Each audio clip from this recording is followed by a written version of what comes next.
Bonjour à tous et bienvenue dans ce nouvel épisode. Ça fait un petit moment que j'ai pas posté, donc j'ai lu, plusieurs livres et donc je viendrai là, poster mes différents avis, les différents livres, assez rapidement. Aujourd'hui, je voulais faire enfin, je vais droit au but, allez, hein. Aujourd'hui, je voulais faire un petit, épisode sur 2 romances que j'ai lues, là, dernièrement. Donc The Bodyguard de Catherine, Center, si je ne dis pas de bêtises, et Not in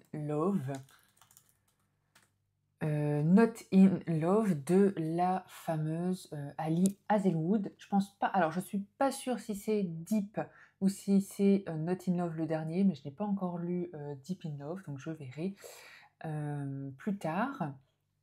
Alors, on commence par The Bodyguard. The Bodyguard, c'est une romance, voilà, hein, c'est 100% romance. Je pense que c'est sorti, je ne sais plus, mais il y a quelques mois en français, en France. Donc c'est, The Bodyguard de, Catherine Center aux éditions Hauteville, si je ne dis pas de bêtises. Alors, c'est une romance, hem que moi j'ai beaucoup aimé parce qu'on n'est pas concentré sur la romance. On suit Anna Brooks et on suit Jack Stapleton. Alors, on commence en, sautant directement dans la vie de Anna Brooks. Anna Brooks est, bodyguard. Donc c'est ça qui est intéressant, je trouve, dans ce livre, c'est que c'est pas l'homme qui est le bodyguard, c'est la femme. Donc déjà, ça change un petit peu des clichés, voilà, un petit peu classiques de bodyguard, de défense ou autre, et c'est ça qui est intéressant.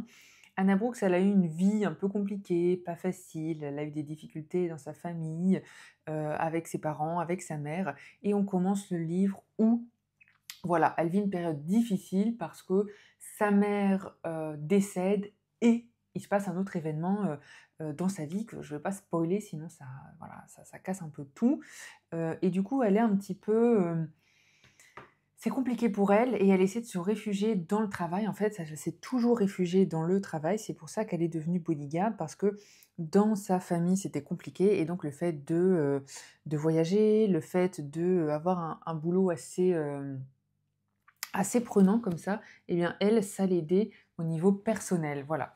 Donc on est vraiment dans cette période où elle vit des instants difficiles et où son patron lui dit: «Non, en fait, tu vas plus, voyager tout de suite. La mission que tu devais faire à Barcelone, ce n'est plus pour toi parce que, parce qu'il faut que tu prennes soin de toi, parce que tu es trop dans une, voilà, dans une dynamique compliquée et donc prends soin de toi et après tu auras une belle mission». Voilà. Il s'avère qu'entre-temps, il y a une mission qui tombe en fait et c'est Jack Stapleton. Jack Stapleton, hem, c'est un acteur qui, a apparemment la plastique d'un dieu grec et qui est le chouchou d'Hollywood.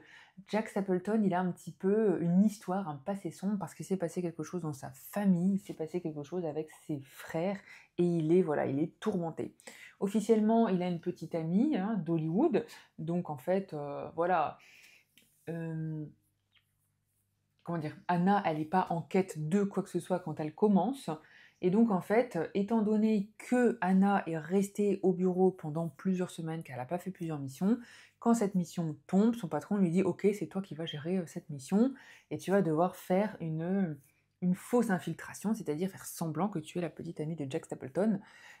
Au début, ça se passe un peu tendu parce que lui, il est assez réfractaire, il a pas du tout envie de, se faire suivre. En plus, Anna, elle a pas du tout le physique de la bodyguard, je sais pas, elle fait 1,60 m je crois, elle est, toute petite, ils disent dans le livre qu'elle a un petit peu plus le physique d'une maîtresse de maternelle, hein, même si bon, ça veut rien dire, mais voilà, vous comprenez?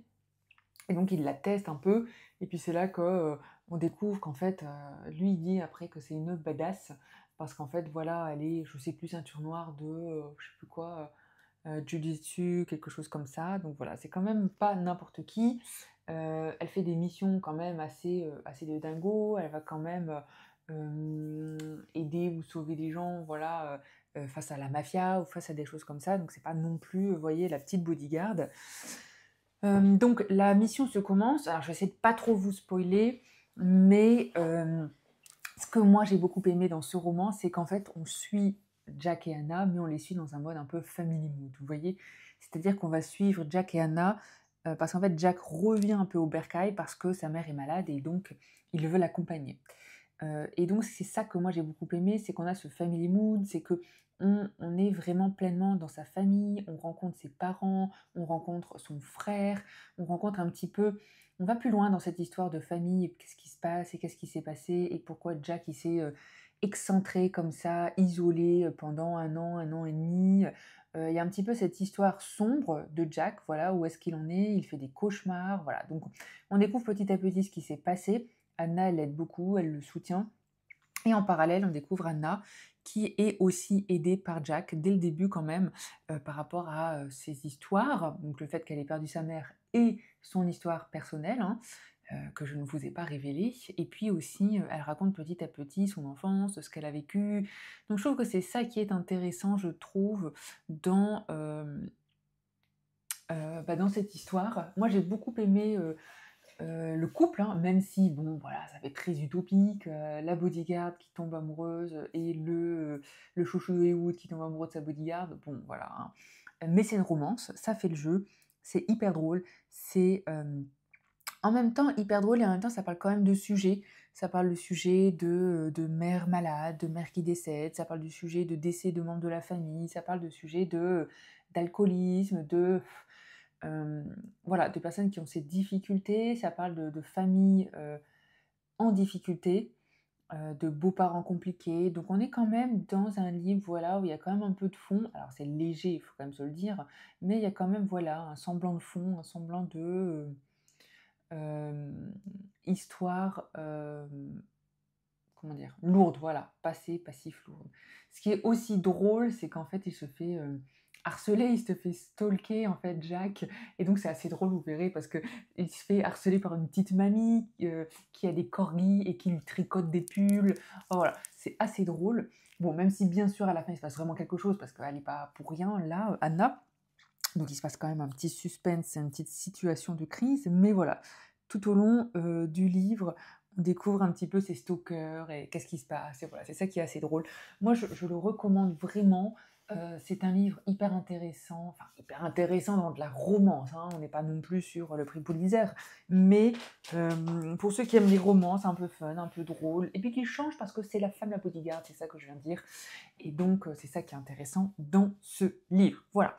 Comme d'habitude, n'hésitez pas à commenter, liker, me donner vos avis, partager si vous l'avez lu, si vous êtes intéressé, si vous avez d'autres recommandations dans ce type à m'envoyer. Et puis sur ce, on passe au second livre que j'ai lu, qui est de Ali Hazelwood, la fameuse, hein. Moi j'aime beaucoup Ali Hazelwood, j'ai, je pense, lu quasiment tous ses livres, même Bride, parce que moi j'ai beaucoup aimé Bride aussi, parce que j'aime beaucoup aussi la fantaisie, le fantastique, donc fantaisie, fantastique et romance, voilà, moi ça l'a fait. Not in Love, je ne suis comme je disais, je suis pas certaine que ce soit le dernier, je me demande si c'est pas Deep, in Love le dernier, je vais vérifier. Mmh.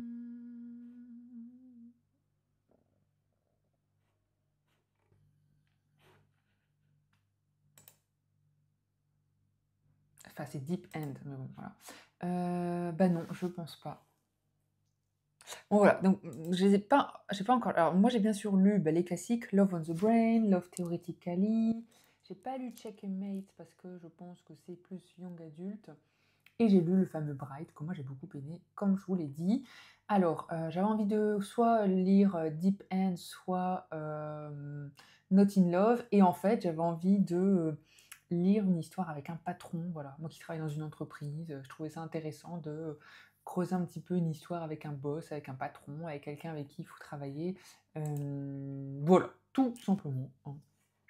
Alors, Not in Love, on est toujours sur une même histoire un peu comme Ali Hazelwood, c'est-à-dire qu'on suit aussi des chercheurs, des scientifiques, hein, des professionnels de la science et tout ça, des doctorants, et là on suit particulièrement, Rue, je pense que je le dis bien, Rue, désolée pour, la prononciation.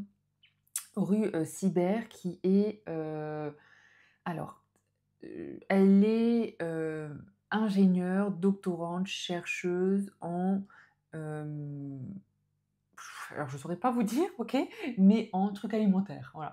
Donc elle cherche à travailler sur un film alimentaire qui viendrait protéger les aliments, de la décomposition, de la pourriture avancée, tralala. Donc elle travaille sur ça. Donc on jump directement dans sa vie. Elle a une règle d'or en fait, elle donne jamais de second rendez-vous, hein. On est classiquement sur une histoire d'amour, hein, faut se le dire. Et donc en fait, on voit que, elle va sur une appli, elle, rencontre des hommes, elle a, voilà, un coup d'un soir et après, sa règle, c'est de jamais, donner de contact ou autre. Donc en fait, le livre commence quand, elle donne un rendez-vous à Ellie Kilgore. Et en fait, le rendez-vous va pas hyper bien se passer parce qu'en fait, elle se fait un peu harceler par son frère, Rue, parce qu'il y a une histoire aussi de famille assez complexe là. Et puis, du coup, Ellie va un peu l'aider, un peu la sauver, un peu l'épauler dès le début. Et puis, en la ramenant chez elle, voilà, lui commence déjà, on va dire, à tomber amoureux. C'est un peu un prémisse, hein, voilà, pour lui. Parce que c'est plutôt elle qui est assez réfractaire. C'est ça qui est aussi intéressant, je trouve, dans cette histoire, c'est que généralement, voilà, c'est l'homme qui est assez réfractaire à se mettre en couple, mais là, voilà, c'est la femme. Parce que, voilà, parce qu'elle est très scientifique, parce qu'elle est très, un peu à côté de la plaque, niveau sentimental, amour, relationnel. Elle a pas envie de tomber amoureuse. D'ailleurs, elle sait même pas ce que c'est, en fait, je pense, l'attachement émotionnel, l'attachement sentimental. Elle est vraiment dans, vivre pour son job, pour ses amis et encore, elle a pas beaucoup d'amis. Elle a 2 amies. Elle a, sa meilleure amie d'enfance et puis, Florence, celle qui l'a embauchée. Donc en fait, on a d'un côté, on suit l'histoire d'amour entre Rue et Ellie. D'un autre côté, on a les histoires familiales parce qu'en fait, les 2 ont perdu leurs parents dans des contextes bien sûr très différents, dans des histoires très différentes. Et en fait, Ellie vit avec sa sœur. Donc on a vraiment, cette histoire aussi familiale. Rue, comme je l'ai dit, on a aussi sa famille, son contexte familial aussi parce que, son frère, voilà, c'est compliqué, elle a une histoire compliquée avec son frère, elle a un passif aussi familial très compliqué. Et en fait, on rencontre ces 2 personnages qui, d'un côté, ont des vies assez semblables, c'est-à-dire qu'ils ont fait tous les 2 un doctorat en sciences, biotechnologie, des choses comme ça. Et d'un autre côté, ils ont aussi tous les 2 un peu la charge de leur frère et de leur sœur, mais en même temps, ils en sont arrivés totalement différemment. C'est-à-dire qu'aujourd'hui, dans le livre, en tout cas, Rue, elle a des difficultés avec son frère, tandis qu'Ellie, il a réussi à recréer une vraie relation avec sa sœur. On aime beaucoup sa sœur, c'est hyper drôle. Il a aussi un énorme chien, un ours, comme elle dit, Rue, voilà, qui fait 80 kilos. Je sais pas c'est quelle race, mais voilà, un poney. Hem C'est ça qui est assez intéressant. On a aussi cette histoire de famille et d'amis, parce qu'en fait, Ellie, il débarque pas tout seul, hein. Ellie, il débarque avec ses 3 amis, donc en fait, ils sont un groupe de 4. Et donc en fait, l'histoire, c'est quoi? C'est, comme j'ai dit, on a ce fond de romance, mais le fond de l'histoire, c'est, Ellie et ses amis qui rachètent le prêt de l'entreprise où travaille Rue, l'entreprise de Florence, sa meilleure amie. Florence qui a créé son entreprise, c'est Klein, hein. Et puis, parce que Florence avait déposé et travaille sur un brevet un petit peu, particulier en biotechnologie, hein. Voilà, je ne veux pas trop développer, ça je vous laisse un peu découvrir dans le livre. Et donc en fait, il y a toute cette histoire de pourquoi est-ce qu'ils rachètent, qu'est-ce qui se passe, qu'est-ce qu'ils veulent faire, donc d'inquiétude par rapport aux emplois, d'inquiétude par rapport à Florence, donc Rue s'inquiète beaucoup pour son amie. Et en fait, de fil en aiguille, on découvre des choses sur Florence, sur les brevets, sur l'entreprise et sur ses 4 amis, qui ne sont pas là pour rien, qui n'ont pas racheté cette entreprise pour rien. Même si eux, ces 4 amis, comme j'ai dit, travaillent chez, Harkness et c'est une entreprise qui rachète des entreprises scientifiques pour leur permettre de se développer, pour développer des brevets. Donc en fait, OK, bien sûr, il y a des OPA et ils, absorbent et ils attaquent un peu des entreprises, mais ils ont quand même une notoriété d'être un peu des gentils. C'est-à-dire de permettre aux entreprises de se développer, d'améliorer, voilà, de progresser. On est vraiment dans des OPA assez saines. Si on peut dire ça, hein.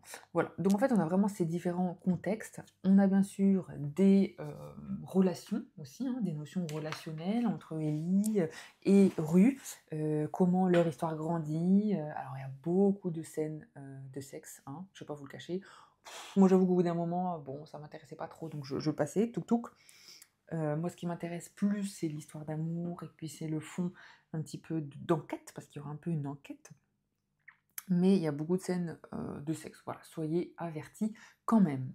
Hem, j'ai moins aimé que les autres, d'Ali Hazelwood. Je sais pas, j'ai moins aimé parce que, je trouvais que ça allait vite dans c'est un petit livre, hein, il y a pas beaucoup de pages, je sais pas 300 quelques. Ça allait vite dans l'histoire, ils tombent vite amoureux, bon. La chute aussi au niveau de l'entreprise, on s'y attend, voilà, très facilement, très rapidement. Donc c'est pas enfin moi j'ai pas voilà, c'est pas un que j'ai préféré. Hem, je trouve qu'on s'attend vite à ce qui arrive, mais ça se lit. Si vous voulez une romance, voilà, simple, un peu badine, un peu, voilà, pour l'été, bon, bah, allez-y, ça se lit facilement. Voilà.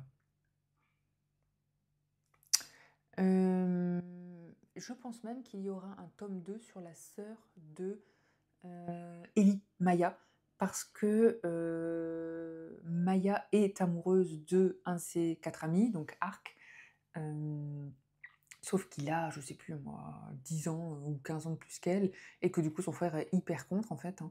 Mais je pense qu'il y aura ce livre aussi qui va sortir ou qui est déjà sorti ou voilà, je sais que j'ai vu ça passer. Je pense que je vais le lire parce que j'ai bien aimé Maya. Donc affaire à suivre. N'hésitez pas comme d'habitude, commenter, me dire si vous avez aimé, partager et puis, je vous dis à très bientôt et prenez soin de vous.